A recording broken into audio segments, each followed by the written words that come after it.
ఇంకా మధు విషయంలో స్వరూప అలా మాట్లాడుతుంటే ఇంకా చిన్నికైతే కళ్ళలో నీళ్ళు తిరుగుతూ ఉంటాయి. ఏంది మా అమ్మ ఆడపిల్ల అని చెప్పి అంటుంది అని బాధపడుతూ ఉంటే ఇంకా తనకు రామచంద్రయ్య కూడా అయితే చాలా బాధపడుతూ ఇంకా కళ్ళల్లో నీళ్ళు పెట్టుకుంటాడు. అంటే నా కూతుర్ని నేను వదులుకోవాలా అని చెప్పనని.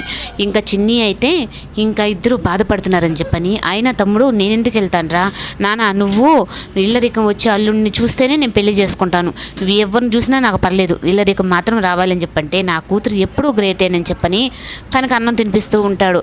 అలా తినిపిస్తున్నప్పుడు అంతా చిన్ని అయితే చిన్నప్పుడు బాలరాజు కావేరి కూడా అలాగే ఒకరికొకరు ఎదురుగా ఉండి చిన్ని తింటూ ఉంటే సంతోషపడుతూ ఉంటే అలాగే తలుచుకుంటుంది. ఈ లోపల పరమారితే అప్పుడు ఇంక వెంటనే రామచంద్రయ్య అయితే నీళ్ళు తీసుకొచ్చి తాగమ్మ అని చెప్పంటే తనలో అంతా ప్రతిసారి ఇంకా బాలరాజునే తలుచుకొని తనైతే బాధపడుతూ ఉంటుంది. నాన్న ఇంకా నీకు 4 సంవత్సరాలు ఉంది నాన్న అని చెప్పనని తను బాధపడుతూ ఇంకా తన్నే గుర్తు చేసుకుంటూ ఉంటుంది. ఈ లోపల ఇంకా మహి అయితే వాకింగ్ జాగింగ్ అని చెప్పని వచ్చి ఇంకా తను చాలా సంతోషంగా చిన్నిని వెతకాలి ఎలా అయినా చెప్పనని అనుకుని తనైతే ఇంకా చాలా హ్యాపీగా అయితే ఇంకా లోపలికి వెళ్ళి జాగింగ్ అయిపోయిన తర్వాత ఫోన్ మాట్లాడుతూ ఉంటాడు. ఇంకా అక్కడున్న పని వాళ్ళు అయితే తనకు జ్యూస్ తీసుకొచ్చి ఇద్దో బాబు గారు జ్యూస్ అని చెప్పని ఇస్తారు. అంటే ఇప్పుడంతా దేవా వాళ్ళ ఇంట్లో మొత్తం మారిపోయి ఉంటుంది. ఒక రాష్ట్రానికే హోమ్ మినిస్టర్ అయ్యాడు కాబట్టి ఇంకా మొత్తం పని వాళ్ళు అందరితో అట్టుంటుంది.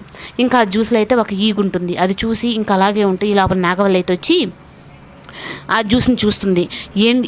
ఏంటి ఈ జ్యూస్లో ఈగ ఉంది అని చెప్పని అనేటప్పటికీ ఇంకా అక్కడున్న పనివాడు జ్యూస్ తీసుకొచ్చిన వాడిని అయితే కొడుతుంది. ఏంది నా బాబుకి నువ్వు జ్యూస్ ఇలా ఇస్తావా, ఈగులు అవన్నీ పడినట్టే చిన్న తప్పు కూడా నా బాబు విషయంలో జరగకూడదని చెప్పని తన్ని చెడమెడ కొట్టేస్తుంది. ఇదంతా కూడా అయితే శ్రేయ చూస్తూ అక్కడి నుంచి